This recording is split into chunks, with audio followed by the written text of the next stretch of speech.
que a grande verdade é que isso é escondido. Eu não estou falando do amigo aqui, eu não estou nem discutindo a honestidade dele e a fé dele, o cristianismo do amigo diácono que está aqui, nem do padre que está aqui, eu não estou discutindo eles. Eu estou discutindo o que a Igreja Católica não faz nesse país, não, faz no mundo inteiro.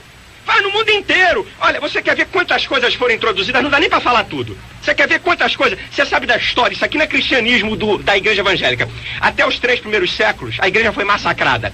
Constantino subiu ao trono e se proclamou alto benfeitor do cristianismo. Aí a bagunça começou. Aí, a partir daí, do século IV, anos 312. Em 378, todas as vezes que a igreja se aproximou do poder civil, a igreja aí Graciano entrou pelo buraco. Como agora também no Rio de Janeiro, quando a igreja evangélica começa a se apoiar muito num governante evangélico, essa é uma boa. Começa a perder as ninguém coisas. Mais. Primeiro eu gostaria de dizer que a Igreja Católica ela tem que definir. Qualquer uma longe do poder. Ela tem que definir. Então eu gostaria de o diácono informar os líderes da Igreja Católica para eles se definirem se eles são estados, Estado ou Igreja. Porque o Vaticano é um Estado. Sozinho. Com corpo diplomático e tudo, e quer falar dos evangélicos, é piada um negócio desse. Outra, quem mais faz política nessa nação é a Igreja Católica. A Eclésia de base apoia o PT. Vamos deixar de história aqui. Não é verdade, porque eu não apoio. Quem está por debaixo dos bastidores políticos são a Igreja Católica, que é uma diplomacia. Olha só, eu nunca vi Jesus mandar a igreja fundar Estado. Olha outro erro crasso. A Igreja Católica é um Estado, para ter status diplomático nas nações. Agora, você quer ver quanta bobagem foi depois de Graciano? Você não verá nem eu, nem o Padre Antônio. Eu não estou falando do senhor. Coisa nenhuma da sua igreja, Assembleia de Deus, nem presbiteriana, não. A base de jamais eu vou atacar qualquer uma das... Isso aí sabe o que nós somos... É subterfúgio, agora, amigo. Diferente do que fomos na Idade Média. Posso falar a Igreja Católica foi intolerante. Vocês agora são intolerantes. Não vai ler para dar os dogmas. Não vai ler para dar os dogmas. É intolerância, sabe o que é? É porque a verdade, eu sei que todas as vezes que você fala a verdade, ela dói. Agora, amar é falar a verdade. Você continua... Amar... Peraí, aí não dá. Você considera que nós somos mentirosos. Como é que Doutor Vinícius. Doutor Vinícius. O senhor falar. Doutor Vinícius, já vamos chamado de mentiroso. Já vamos ouvindo. Eu jamais diria que você é mentiroso. A minha igreja, como a sua igreja, procura a verdade. Ok, muito bem. Doutor Vinícius, já falo o que a gente quer ouvir, falo o que a gente precisa ouvir. E quando você com verdades mexe em dogmas, em tradições que você bancou a vida toda, isso machuca, eu sei. Eu disse aqui no início desse programa que eu não estou discutindo pessoas, eu estou discutindo ideias. É isso que eu estou fazendo aqui. A Igreja Católica tem mais de 40 introduções de coisas que não tem nada a ver com a Bíblia e que foram colocados. Querem ver? Século IV. Não, vamos, é século IV. Oração pelos mortos e sinal da cruz, ano 400. Século V, 431, no ano Maria proclamada Mãe de Deus. Século VI, 593, o dogma do purgatório começa a ser ensinado. Século VIII, ano 789, início do culto de imagens e de relíquias. Vambora. 880, século IX, canonização dos santos. Eu queria dizer o seguinte: tudo isso vocês pertenciam à Igreja Católica Apostólica Romana. Por isso que fizemos a reforma. Caímos fora. Caímos fora disso, amigo.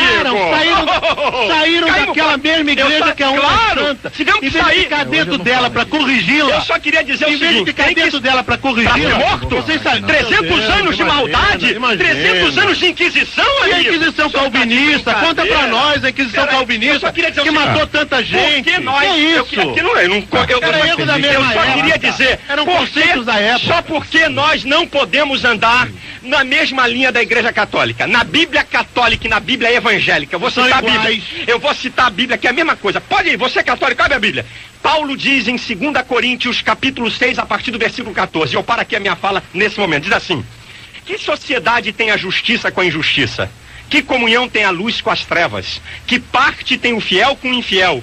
Que consenso há entre o templo do Deus e os ídolos? Porque vós sois o templo do Deus vivente, como Deus disse, neles habitarei, com eles andarei. Pelo que? Saí do meio deles, apartai-vos, e não toqueis nada imundo. Então eu vos recebereis, eu serei para vós pai, e vós sereis para mim filhos e filhos. Eu não tenho consenso com quem adota a idolatria. Muito bem, já vou ouvir o Padre Antônio, quero ouvir o pastor Fabiano Ferreira. É o senhor que está falando. Pode cortar. Pois não, pastor Fabiano.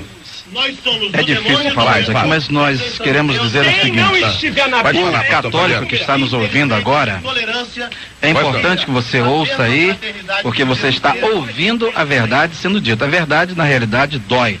E nós sabemos muito bem que altas lideranças do catolicismo sabem a verdade. Porém, você que é católico, que acabou de ouvir essas declarações todas aqui, saia dessa ignorância, hein? Creia em Jesus Cristo como seu Salvador, porque todas as lideranças do catolicismo que são pouco instruídas sabem bem disso. Num curso de teologia sistemática, numa grande universidade aqui no Brasil, aconteceu uma pergunta de um protestante que estava assistindo uma aula de soteriologia, doutrina da salvação.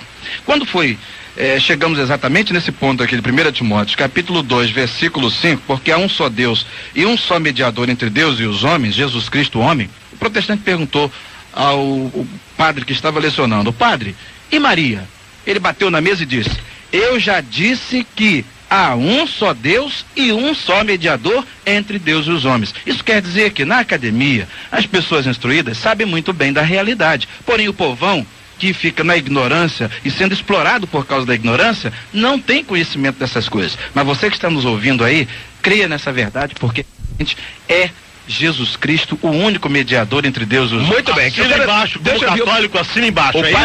O padre Antônio José Costa também está com a gente aqui. Esse documento que nós estamos lendo aqui, tem validade? É válido esse documento? O do Vaticano II? Isso. Sem dúvida. É válido? Sem dúvida. É o documento da Igreja Católica. Lembrando só que todo documento tem que ter uma interpretação reta. E há uma comissão da Igreja Católica, uma comissão permanente de reta interpretação dos documentos, principalmente do Vaticano II. Houve um tempo em que foram levantadas questões a respeito desse parágrafo, que é bastante complicado, a gente acabou de ver pelas nossas conversas. Foi levantada uma série de questões por bispos da Suíça, uma região bastante povoada por protestantes, bispos alemães e tudo, e foi colocado que todas essas palavras que são colocadas a respeito de Maria, ou seja, adjetivos, devem ser compreendidos como intercessão. Nenhuma intercessão é substitutiva da intercessão de Cristo. Toda intercessão só é possível por Jesus Cristo. Isso está no documento que agora, mais recente, chamado Catecismo da Igreja Católica. Infelizmente, a gente não trouxe. Só queria Então Maria fica sendo intercessora, ela perde o cargo de medianeira. A compreensão de medianeira, todos esses adjetivos que o pastor Silas colocou, é intercessão, ponto. Nada além disso, não é possível nada além disso. Não existem dois caminhos para se chegar a Deus, um que é Jesus Cristo e um que possa dar uma curva ali pelo lado e seja Maria. Ouça, não católico. É possível isso. Agora, o pastor Fabiano colocou a questão daqueles que frequentam a academia. Bom, eu frequentei a academia, então a minha obrigação como líder da Igreja Católica também é passar isso para os meus irmãos. Então, se os irmãos que estão ouvindo, a Carmen que ouviu, deseja ouvir toda essa documentação partilhada com os irmãos, vista a partir à luz da palavra de Deus, Paróquia Nossa Senhora de Fátima no Meia, porque nós não podemos esconder, como o irmão mesmo colocou, e essa não é uma barreira que nos desune, essa é a única ponte que nos une, porque é o nosso único Salvador. Essa é a nossa certeza comum aqui. Jesus Cristo é único e suficiente Salvador. Só se chega a Deus, só se entra em comunhão com Deus pela morte redentora de Jesus Cristo, que nós acolhemos quando o aceitamos pela graça do Espírito Santo. Essa é uma realidade, mas não podemos abrir mão disso. Nossas práticas precisam ser purificadas, sem dúvida, revisadas, sem dúvida. Algumas palavras precisam ser explicadas, sem dúvida alguma. Não vamos abrir mão disso. Agora, a pergunta que foi feita no início é: as barreiras que separam católicos e evangélicos estão chegando ao fim? Abro mão de dar uma resposta sim ou não. Agora, uma é a certeza: aquilo que nos une é a cruz de Jesus Cristo. Cremos no valor salvador e único dela. Isso nós também professamos. A segunda, eu fui chamado aqui ainda agora de que nós evangélicos somos intolerantes. Há 30 dias atrás, a segunda autoridade do Vaticano, o cardeal que preside a Congregação de Fé e Doutrina, o alemão, o Ratzinger, declarou, saiu no Globo, primeira página, saiu em tudo que é jornal: a única igreja verdadeira é a Igreja Católica Romana. Então, e toda esta... amigo, aqui. Vocês estão de brincadeira. Eu vou trazer, vou mandar a cópia do jornal O Globo e dos jornais, do documento do homem, que foi criticado até por padres católicos. Eu não tô a Igreja de Cristo que subsiste na Igreja Católica. Não adianta o senhor falar para tentar tapar a verdade que a segunda autoridade do Vaticano, o Ratzinger, disse: Toda igreja que não aceita a autoridade papal, ela não é a igreja de Cristo em si mesma. Isso é uma brincadeira. Então quem quer ser igreja una e verdadeira é a igreja católica. Agora, na Bíblia da igreja católica como da igreja evangélica, Paulo diz em 1 Coríntios capítulo 8, olha, de fato, há vários deuses e vários senhores, mas para nós, só há um Deus, o Pai, de quem tudo procede, para o qual nós vamos, e um só Senhor. Não tem senhoras, não. Só tem Senhor. E o Senhor chama-se Jesus Cristo. Pois não, Pai, você queria falar, pediu uma parte. O pastor Silas deve estar se referindo sobre o documento Dominus Iesus, que saiu há já alguns meses, e que a imprensa alardeou como se fosse, não sei, a outra Bíblia da Igreja Católica. É um documento que não... Deus sabe esta nação, porque o teu povo aqui nesta noite clama por esse perdão. Esse povo tem vontade de ver esse país salvo em nome de Jesus. E esse povo glorifica as suas palmas, celebrando a Ti, dizendo: Sara, Senhor.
Derramando da sua unção.